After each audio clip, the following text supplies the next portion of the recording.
London. 1829. October.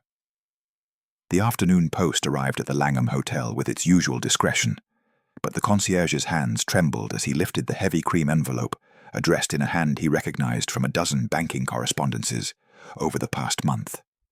Mrs. Elizabeth Whitmore. The name hung in the lobby's expensive air, like smoke from an extinguished candle. Familiar, yet transformed. Not Elizabeth Berry, the lady's companion who'd been erased from London's memory 5 years prior, but a widow who'd arrived 3 weeks ago with a Manchester fortune and eyes the color of November frost. At 29, Elizabeth knew which drawing rooms fell silent when certain names were mentioned, which debts gentlemen's clubs would never discuss aloud, which mortgages could be purchased quietly through third parties. But she had never heard her maiden name spoken in polite company since the Blackwood Ball of 1824, the night Duke Robert K. Bosserman decided her refusal of his advances required public correction. She stood at her suite's window on the 3rd floor, her fingers pressed against the glass until they left marks she'd have to wipe away. Below, Regent Street stretched toward Mayfair, where the Duke's townhouse stood 3 blocks from Parliament, where his family crest hung in clubs that would never admit someone like her former self, where men whose words could destroy reputations gathered to ensure people like Elizabeth Berry stayed destroyed. Elizabeth had belonged nowhere for 17 years as a companion, then nowhere for 5 years in exile.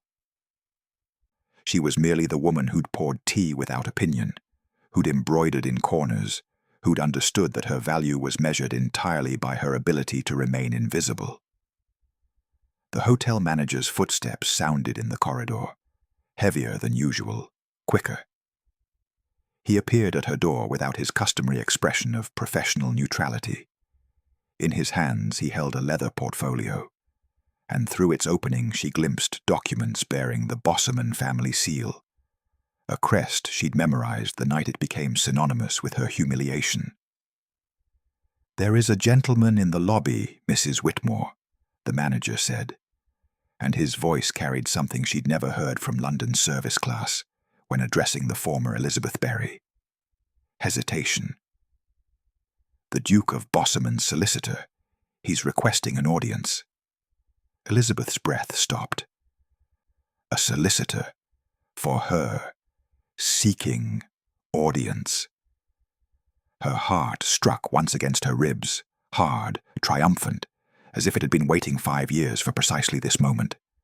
Then it steadied entirely, settling into the cold rhythm she'd practiced in Manchester, counting houses and widows' chambers, because dukes did not send solicitors to forgotten women, unless they'd finally noticed the walls closing in.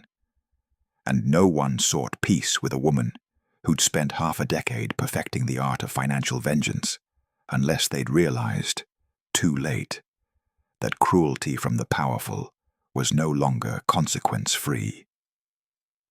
If you love stories where humiliated women return with ledgers instead of tears, where revenge is served with compound interest, and where justice demands the powerful finally pay their debts, stay with Elizabeth's reckoning. Your presence here matters, and I'd love to know, where in the world are you reading from? These stories of women reclaiming power travel further than we imagine. Elizabeth N. Berry did not know, the morning of the Blackwood Ball, that her life would end that evening. She knew only what 17 years of service had taught her: how to be present without being seen, how to agree without having opinions, how to exist as an extension of her employer's comfort rather than as a person with her own name. She grew up among country gentry's daughters as the poor relation, learning to read from borrowed books, to manage households from positions of invisible authority, to survive on the grace of families who needed her labor but would never claim her as equal. At 17, She became a lady's companion. By 24, she'd perfected the art of erasure. She had no dowry, no family name worth speaking, no confirmation that her existence registered as significant to anyone who mattered. Her only inheritance was the knowledge of how to be useful without being valued, how not to want what she couldn't have, how not to take up space that wasn't freely given, how not to say no to men whose surnames appeared in debrets. Until the night she said it anyway. Elizabeth descended the Langhams' grand staircase with measured steps, her pulse beating a rhythm foreign to a lady's companion's practiced stillness. This wasn't hope. Hope was a luxury for women with futures. This was something colder. This was the first payment coming due. Elizabeth dismissed the hotel manager with a nod that belonged to her new station, then returned to the mahogany desk, where 5 years of preparation lay spread across burgundy leather like surgical instruments. The Duke's solicitor could wait in the lobby. Let him practice the discomfort his employer would soon master. She lifted the first document, a mortgage on the Duke's shooting estate in Scotland, purchased through a Glasgow bank that asked no questions about the Manchester widow funding the acquisition. Her fingers traced the property boundaries she'd memorized from surveyors' maps. And suddenly, she was 24 again, standing in the Blackwood ballroom in a borrowed emerald necklace, watching Duke Robert K. Bosserman approach with the confidence of a man who'd never been refused anything. "Miss Berry, you've been hiding in the corner all evening. Dance with me." Not a request. A collection notice on a debt she'd never agreed to owe. Elizabeth set down the mortgage and picked up the railway investment portfolio. £7,000 in Northern Manufacturing, shares the Duke had pledged as collateral, now quietly controlled by Whitmore Holdings. She'd bought them through 3 separate proxies over 18 months, patient as winter. "I don't dance, Your Grace. I'm here in service to Lady Pemberton. Surely your mistress can spare you for one dance, unless you think yourself too fine for a duke's attention." The documents blurred. She pressed her palms flat against the desk until the present reasserted itself. The silk wallpaper, the coal fire's warmth, the weight of widow's black that granted her freedoms a companion never possessed. The Manchester fortune. Thomas Whitmore had given her with his last breath, the name that opened doors Elizabeth Berry would have been thrown from. She reached for the ledger she'd kept since 1825, the year she'd arrived in Manchester, with 3 shillings, and the emerald necklace sold to a pawnbroker who'd pitied her enough to offer fair value. Every entry written in her own hand, dates the Duke entertained creditors, amounts he owed to tailors and wine merchants and gambling establishments, names of allies whose loyalty depended on his solvency. "Your Grace, I must insist." "You must insist on nothing. Do you know what presumption looks like on a woman in your position, Miss Berry?" His voice had carried across the ballroom like a magistrate's verdict. 300 witnesses had turned to watch her humiliation become their evening's entertainment. "It looks like a lady's companion who's forgotten she's barely more than a servant, who mistakes civility for actual worth." Elizabeth had stood frozen while he'd continued, each word carefully chosen to ensure no respectable house would employ her again, that her name would become synonymous with overreaching ambition and inappropriate delusions. She'd left London within a week, her references worthless, her future erased. Now she lifted the final document, the promissory note for the Duke's London townhouse, due for renewal in 40 days. The bank holding it had already agreed to sell to Whitmore Holdings at a premium. The solicitor waiting downstairs had come to negotiate. But Elizabeth had stopped negotiating the night Duke Bosserman taught her that mercy was a luxury only the powerful could afford. She rang for her lady's maid. "Tell the gentleman I'll receive him in 20 minutes. 20 minutes to let him understand that powerful men waited on her schedule now. The Christie's auction rooms on King Street smelled of beeswax and old money, the kind that came with hereditary seats and the unshakable belief that certain things belonged to certain people by divine right. Elizabeth entered in mourning silk that cost more than a lady's companion earned in a year, and the recognition moved through the assembled guests like a shiver through still water. She'd counted on it. "Is that?" Lady Rothermere's whisper carried 3 rows. "It cannot be." "Elizabeth Berry." Mrs. Hartwick's fan snapped open. "I heard she died in the north. Cholera, someone said." "Apparently not." Lord Pemberton's voice held the careful neutrality of a man who remembered employing her, then dismissing her on a duke's recommendation. "Though I understood she was quite ruined." Elizabeth took her seat in the 4th row, close enough to be seen, far enough to demonstrate she didn't require proximity to power anymore. Her lady's maid arranged her skirts with the efficiency of paid loyalty, while conversations died and reformed around her, like water around stone. She'd been erased once. They were discovering erasure didn't take permanently. The auctioneer began with a Gainsborough landscape that went to a banker's wife for an unremarkable sum. Elizabeth didn't bid. She was waiting for Lot 17, a Turner seascape whose violent waves and storm-dark sky had scandalized the Academy last spring. Beautiful, unsettling, and according to yesterday's society pages, desperately wanted by Lady Margaret Ashworth, the Duke of Bosserman's fiancée. 3 rows ahead, Lady Margaret sat in pale rose silk, her mother beside her wearing pearls, and the expression of a woman who believed auctions existed to confirm her daughter's taste. The Turner appeared on the easel, all churning water and drowning light.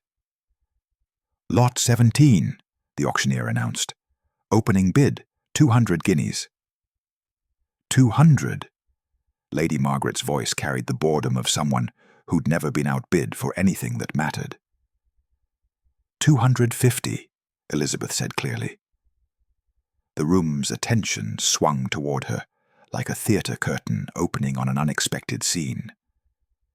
Lady Margaret turned, her face performing the calculation between recognition and dismissal. She'd been 18 at the Blackwood Ball, too young to attend, but old enough to hear the story of the presumptuous companion who'd refused a duke. 300, Lady Margaret said, ice entering her tone. 500. Elizabeth didn't raise her voice. She didn't need to.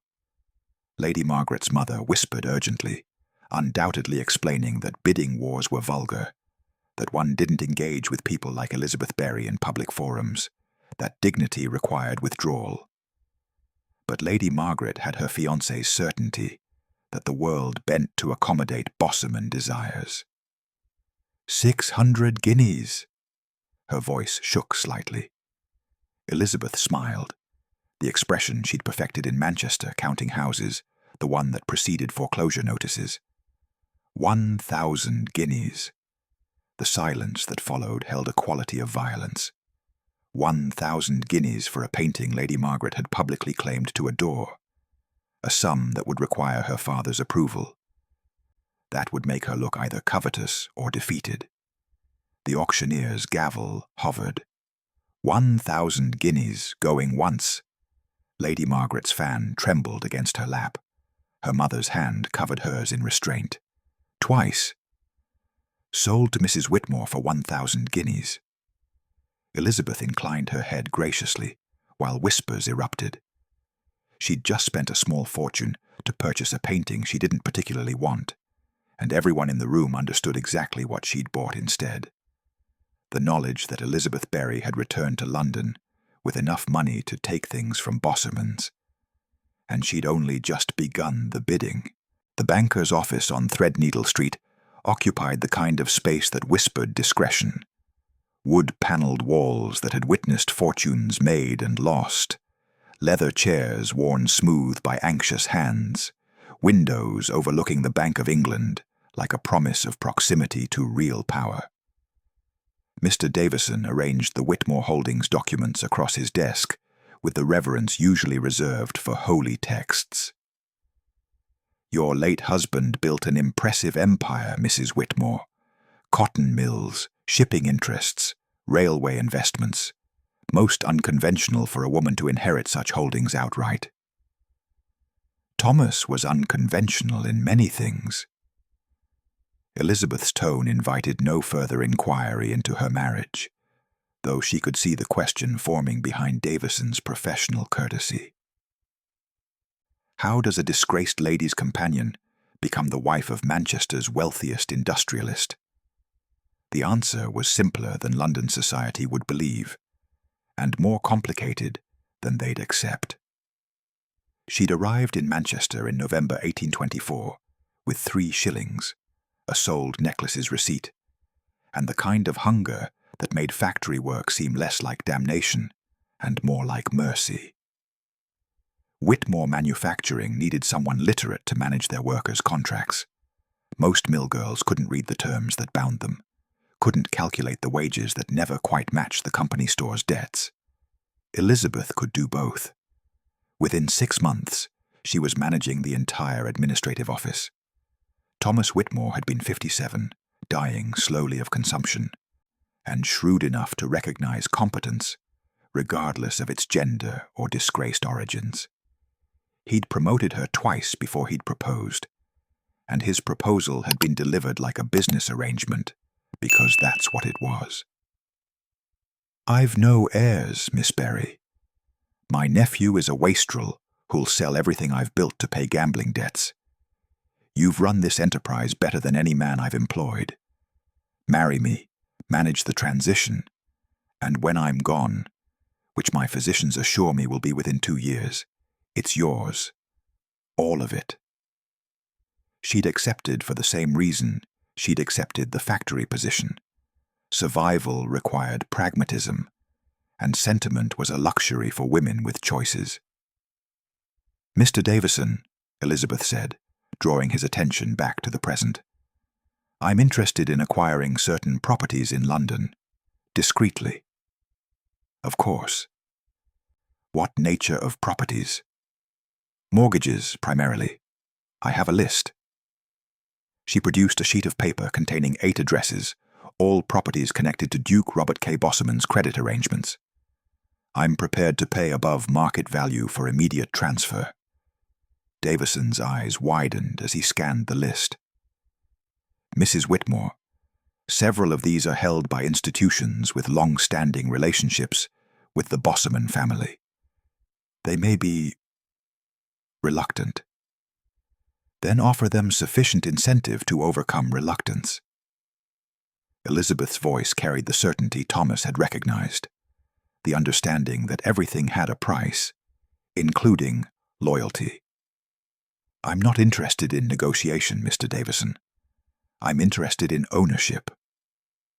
Thomas had died in the spring of 1827, leaving her a widow at 26, with more money than most aristocrats possessed, and none of their scruples about how to deploy it. He'd given her the tools for survival. She'd spent 2 years sharpening them into weapons. "This will cause attention, Mrs. Whitmore." "Yes," Elizabeth agreed. "It will." The White's Club smoking room existed in a permanent state of masculine certainty. Leather chairs arranged for confidential conversations, brandy served in crystal that predated the American Rebellion, and the unspoken understanding that nothing discussed within these walls would ever threaten a gentleman's credit. Duke Robert K. Bossuman held his brandy with the same casual grip he'd held everything in his life, assured it wouldn't slip, confident it couldn't be taken, certain that men of his station didn't experience consequences in rooms like this. Lord Pemberton noticed the tremor first. "Robert, are you quite well? You've gone rather pale." The Duke set down his glass with excessive care, the kind of precision that suggested his hands weren't entirely steady. In his other hand, he held 3 letters, cream paper, formal script, the kind of correspondence that arrived from banking institutions when something had gone terribly wrong. A slight irregularity with some property arrangements. His voice maintained its usual authority, but Lord Ashworth, whose daughter was engaged to the Duke, leaned forward with the focused attention of a man whose financial interests were now entangled with Bosserman solvency. "What sort of irregularity?" The Duke's jaw tightened.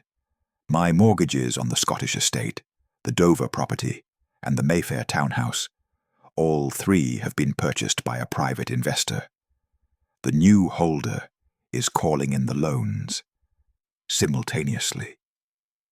Silence settled over their corner of the room like frost. Mortgages were gentlemen's agreements, renewed automatically for men of standing, the kind of financial courtesy that separated aristocracy from tradesmen scrambling for credit. No respectable institution purchased another man's mortgages and immediately demanded payment. It simply wasn't done. "Who?" Lord Pemberton asked quietly. "The letters don't specify. Routed through a Manchester banking concern, Whitmore Holdings."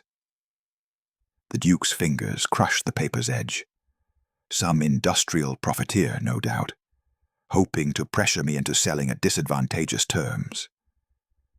Lord Ashworth's expression shifted into careful neutrality, the look of a man recalculating his daughter's marital prospects. "How much are we discussing?" £30,000, due within 60 days. The sum hung in the air, like smoke from an extinguished candle. Not impossible for a duke to raise, but not trivial either. It would require selling investments, calling in favors, demonstrating to all of London's financial circles that Robert K. Bosserman was, for the first time in his life, scrambling. "Surely your other holdings," Pemberton began, "are pledged against existing arrangements." The Duke's voice carried an edge now. The sound of a man who'd just discovered his invincibility had always been structural rather than inherent. "I'll manage it, of course. It's merely inconvenient timing."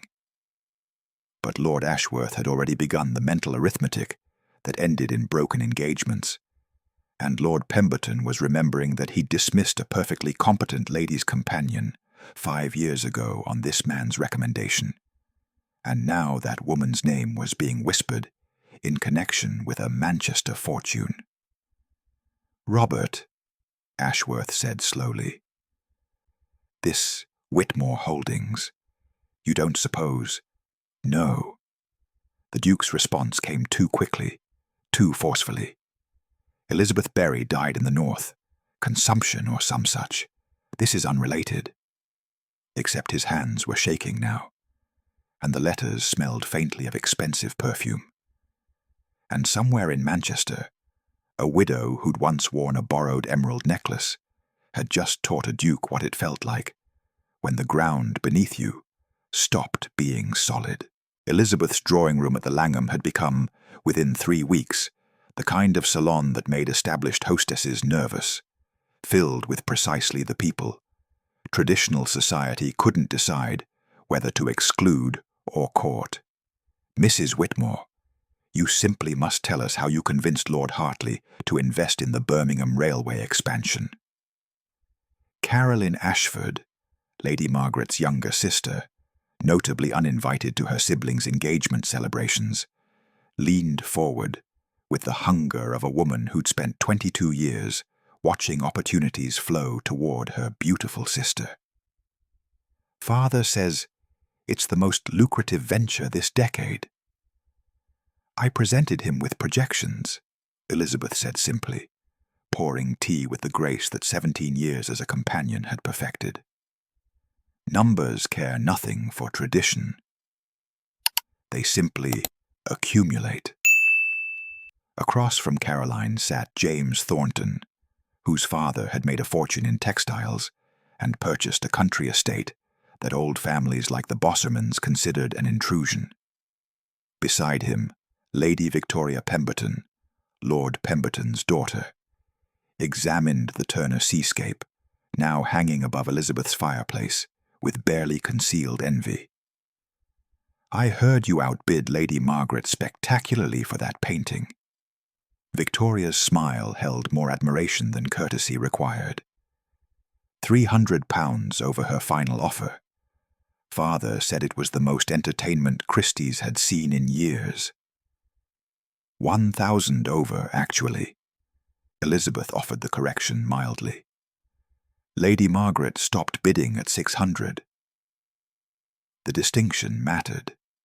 In a world where information was currency, precision about one's victories ensured the story travelled accurately through London's drawing rooms, each retelling a small erosion of the Bosserman family's presumed dominance.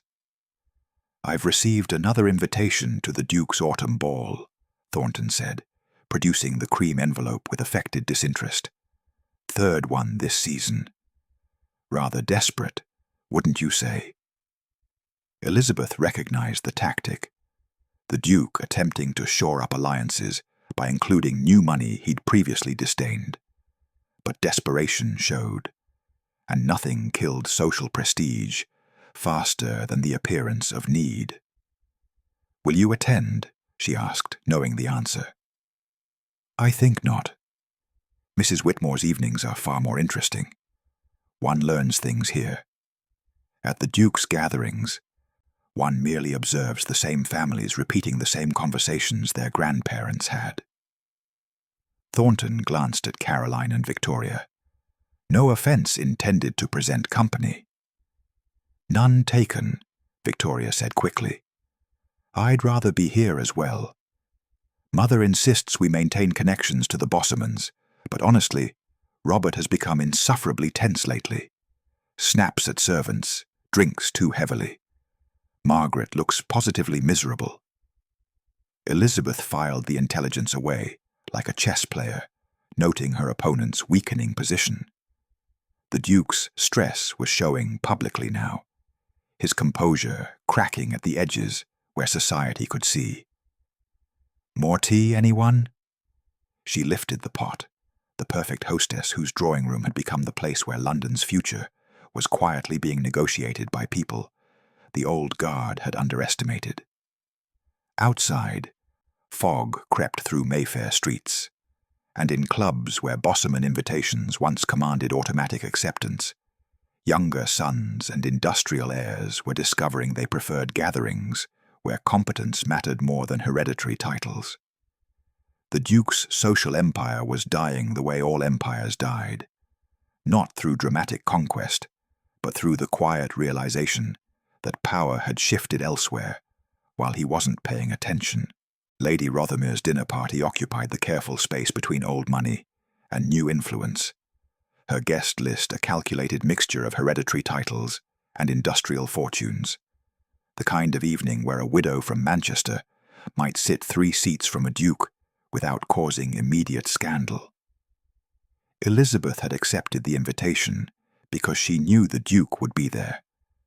Lord Ashworth had insisted, attempting to demonstrate his future son-in-law's continued social relevance to investors who were beginning to doubt it. She arrived late enough to make an entrance, early enough to seem uncontrived. The emerald necklace caught the candlelight like green fire. 3 substantial stones set in gold filigree, each gem twice the size of the modest necklace she'd worn 5 years ago to the Blackwood ball. The original had fetched enough from a sympathetic pawnbroker to buy her coach passage north and 2 weeks' lodging. This version had cost more than the Duke's quarterly income from his Scottish estate.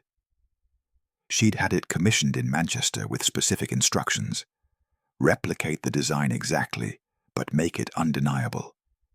The Duke saw it immediately. She watched recognition move across his face like a physical blow, his wineglass pausing halfway to his lips, his conversation with Lord Pemberton dying mid-sentence, his eyes fixing on her throat with an intensity that made nearby guests turn to follow his stare. Elizabeth met his gaze across the dinner table with the serenity of a woman who'd spent 5 years planning this exact moment. "Mrs. Whitmore," Lady Rothermere said brightly, determined to forestall any awkwardness. "What an extraordinary necklace. Family piece?" "Not exactly." Elizabeth's fingers brushed the largest emerald with deliberate casualness. "I wore a similar piece years ago to a ball. The Blackwood Ball, actually. 1824. She paused, letting the year settle. "I was employed as Lady Pemberton's companion then. Different circumstances entirely." The table went silent. Lord Pemberton studied his soup with sudden fascination. Lady Margaret, seated beside her fiancé, looked between Elizabeth and the Duke with dawning comprehension that this was no coincidental jewelry choice. "I sold that original necklace the morning after the ball." Elizabeth's tone remained conversational, as if discussing the weather. "Needed the funds rather urgently, but I always regretted losing it. It had sentimental value. So when I found myself with means, I had this made. Same design, but," she smiled, "improved. Rather like myself, I suppose." The Duke's knuckles had gone white around his fork. He was remembering. She could see it in his eyes. The girl in the borrowed necklace who'd refused his dance. The humiliation he'd delivered so publicly. The casual cruelty that had seemed, at the time, like appropriate correction for a woman who'd overreached. "Your Grace," Elizabeth said, addressing him directly for the first time. "Don't you think it's remarkable how things return? Often when we least expect them, and rarely in the forms we remember." His jaw worked, searching for a response that wouldn't confirm what everyone at the table was beginning to suspect. That the Manchester widow wasn't here by coincidence, that the mortgage purchases weren't random investments, that every move she'd made since returning to London had been aimed with the precision of a woman who'd forgotten nothing and forgiven less. "Remarkable," he finally managed, his voice rough. Elizabeth lifted her wineglass in a toast only he would understand. To resurrection, to revenge, to the price of casual cruelty, now coming due with interest. The private room at Claridge's overlooked Berkeley Square, through windows dressed in heavy silk, neutral territory for a conversation that would determine whether the Duke of Bosserman retained anything resembling his former life. Elizabeth arrived first, arranging documents on the mahogany table with the systematic precision of a prosecutor preparing evidence. The Duke's mortgages, his investment portfolios, now controlled through her proxies. Letters from creditors she'd quietly purchased influence over. A ledger detailing every social connection she'd cultivated, who now valued her goodwill over his historic name. 5 years of preparation, laid out like a surgical kit. The Duke entered without knocking, his face carrying the particular rage of a man unaccustomed to being summoned. "This is grotesque, Miss Berry. Or do you prefer the stolen respectability of Mrs. Whitmore now?" "I prefer the name my husband gave me legally." Elizabeth remained seated, a calculated insult. "Please, sit. We have business to discuss." "We have nothing to discuss. You've made yourself a nuisance with these property purchases. But if you imagine—" "Sit down, Your Grace." Her voice carried the authority she'd learned in Manchester boardrooms, where industrialists respected competence over titles. "Or leave, and tomorrow morning your creditors receive notice that Whitmore Holdings will not be extending the grace period on your loans." He sat, The compliance looked like violence barely contained. Elizabeth slid a single sheet of paper across the table. My terms are simple. You will write a letter to the Times, acknowledging that in 1824, at the Blackwood Ball, you publicly humiliated a woman in your employ for refusing your advances. You will state that your accusations of impropriety were false, motivated by wounded pride. You will apologize formally and without equivocation. The silence that followed held the quality of breaking glass. You're insane. The Duke's voice shook with something between disbelief and fury. You've constructed this entire obsession over a minor social correction from 5 years ago. You were presumptuous. I responded appropriately. That's the end of it. It was the end of my life, Elizabeth said quietly. Every door in London closed, every reference worthless. I sold the dress off my back to afford passage north. So no, Your Grace. It's not the end of it. It's the beginning of your understanding that cruelty has consequences. This is madness. He stood abruptly, pacing to the window. You want me to destroy my own reputation over your inability to accept reality. You were a servant who forgot her place. That's not cruelty. It's education. Then let me educate you. Elizabeth's tone remained level. You have 48 hours to publish that letter.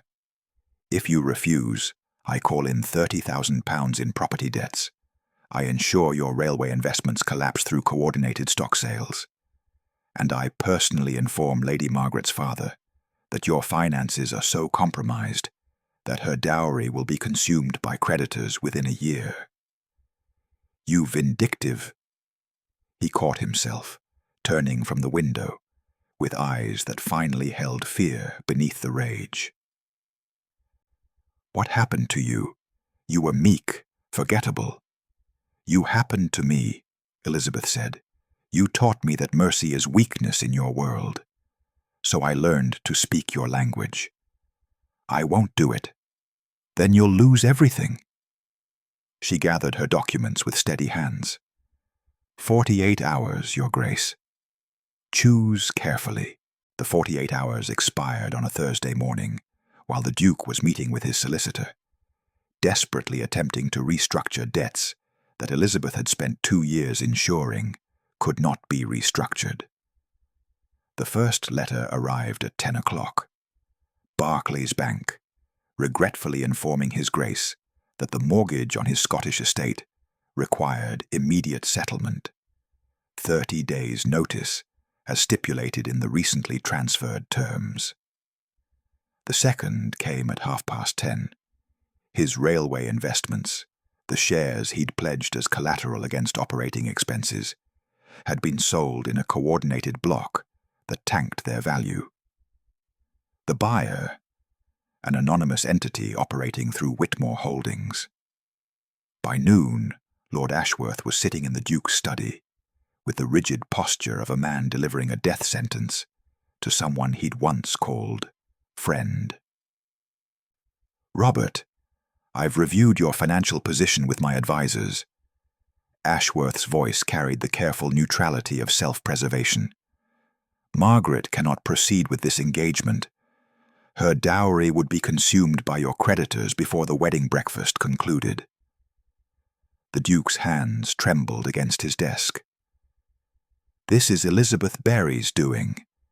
She's manipulating. She's exercising her legal rights as a creditor and investor. Ashworth stood, adjusting his coat with the finality of a door closing. Whatever happened between you years ago, you've apparently made an enemy with both the means and the will to destroy you. That's not a man I can bind my daughter to. Charles, please. Margaret will return your ring this afternoon. I trust you'll behave as a gentleman about the dissolution. The door closed with a sound like a coffin lid. By evening, the whispers had reached White's Club, where the Duke's membership was quietly being reconsidered by men who'd spent decades assuming his financial invincibility. A duke who couldn't cover his debts was worse than a bankrupt merchant. At least merchants were expected to fail occasionally. Aristocratic insolvency suggested fundamental character flaws, poor judgment, weakness. The Times announcement appeared Friday morning, small but devastating. The Mayfair residence of His Grace the Duke of Bosserman will be offered at public auction November 15th to settle outstanding obligations. Elizabeth read it over breakfast in her Langham suite, the newspaper crisp against her fingers. The townhouse where she'd once entered through servants' doors, where she'd poured tea in drawing rooms she wasn't permitted to sit in, where the Duke had hosted the very society that had watched her destruction, now listed like common property, available to whoever had cash and no sentiment about hereditary seats. She set down her teacup and wrote a brief note to her banker. Regarding the Bosserman property auction, I will attend personally. Ensure we have access to whatever funds prove necessary. Outside her window, November rain fell on London streets, where the Duke was learning what Elizabeth had known for 5 years, that when the powerful decide you're worthless, they don't expect you to return with receipts. But she had, every single one. And the final payment was due in 6 days. The auction room at Sotheby's held the particular tension of watching a family's history reduced to lot numbers and reserve prices. The Bosserman townhouse was item 47, positioned between a country manor in Kent and a collection of Georgian silver. Elizabeth sat in the third row wearing deep grey, the colour of a widow emerging from mourning, ready to rejoin the world. Around her, speculators and investors studied their catalogues with the detached interest of men buying property, not witnessing the dismantling of a centuries-old legacy. The Duke stood against the back wall, present because pride demanded it, even as pride destroyed him. Lot 47, the auctioneer announced. The Mayfair residence of His Grace the Duke of Bosserman. 5 stories, 12 bedrooms, original Georgian features. Opening bid at £15,000. 15,000, a textile merchant called. 18,000, Elizabeth said clearly. The room's attention shifted toward her like a compass finding north. Everyone here knew the story by now. The companion, the humiliation, the methodical destruction of the man who destroyed her first. 20,000. A railway investor, testing her resolve. 30,000. Elizabeth's voice remained level, but she felt Thomas Whitmore's ghost beside her, the dying industrialist who'd given her the tools for this moment. Not for revenge, he'd said near the end, but so you'll never be powerless again. She'd learned the difference too late to change course. The bidding died. No one wanted to compete with a woman who'd already proven she'd spend any amount to claim what she wanted. Sold to Mrs. Whitmore for £30,000. Elizabeth stood, accepting congratulations from nearby bidders, while the Duke remained motionless against the wall, watching her purchase the physical space where he'd once held power over her life. She found him afterward in the corridor, alone. "You've won," he said flatly. "Enjoy your victory." "I don't." The admission surprised them both. "Your Grace, I spent 5 years building toward this moment. I imagined it would feel like justice. Instead, it just feels exhausting." He studied her with something almost like recognition. 2 people who'd destroyed each other, standing in the wreckage. Then why continue? Because hatred is lighter than carrying the weight of being erased. Elizabeth straightened her shoulders. "I'm converting your townhouse into the Barry Whitmore Foundation, a residence and employment service for displaced gentlewomen, women dismissed without references, blacklisted by employers, erased by men who faced no consequences." Understanding moved across his face. "You're making me a cautionary tale. I'm making sure no woman disappears the way I did." She met his eyes with something closer to pity than triumph. "I forgive you, Your Grace. Not because you've earned it, but because I refuse to let what you did define the rest of my life." She walked away before he could respond. 3 weeks later, Elizabeth stood in the townhouse's entrance hall, her entrance hall now, greeting the Foundation's first residents. 6 women, ages ranging from 19 to 43, each carrying the particular exhaustion of having been discarded by a system that valued them only while they remained invisible. "Welcome," Elizabeth said, and meant it. "You're safe here. You matter here, and no one will erase you again." Through the windows, November light fell on Mayfair streets, where a duke had once wielded casual cruelty. That version of London was ending. Elizabeth had made certain of it.